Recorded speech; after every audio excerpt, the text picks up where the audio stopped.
Hi everyone, welcome to Agenda Times. This is your host. Erdogan wins president election in Turkey. In today's top story, we examine the key priorities for Recep Tayyip Erdogan as he begins his last term as the president of Turkey.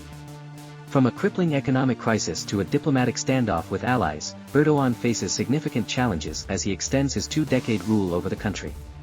Let us dive into the details. First on the list is the fight against inflation. Turks have been hit hard by a biting cost of living crisis, with annual inflation running at around 40% in April, having peaked at 85% last year. Erdogan's unorthodox policy of cutting interest rates to combat inflation has exacerbated the problem. The central bank's policy rate is now significantly lower than the rising prices, leading to a loss of purchasing power for citizens.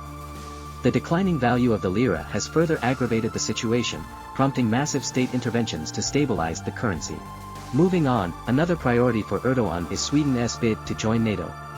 Turkey's NATO partners, led by the United States, are urging Ankara to lift its veto on Sweden's membership.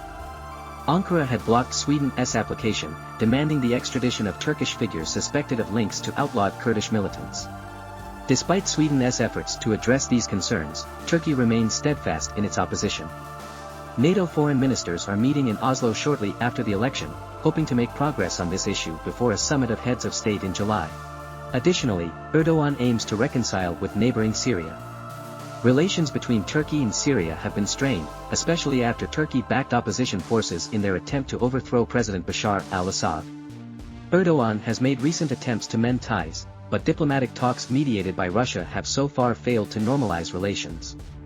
Assad has demanded the withdrawal of Turkish forces from rebel-held parts of northern Syria and an end to support for armed opposition groups as preconditions for any meeting with Turkey's head of state.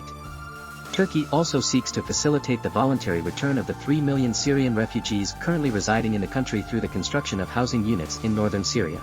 Lastly, earthquake reconstruction remains a significant challenge for Erdogan's government.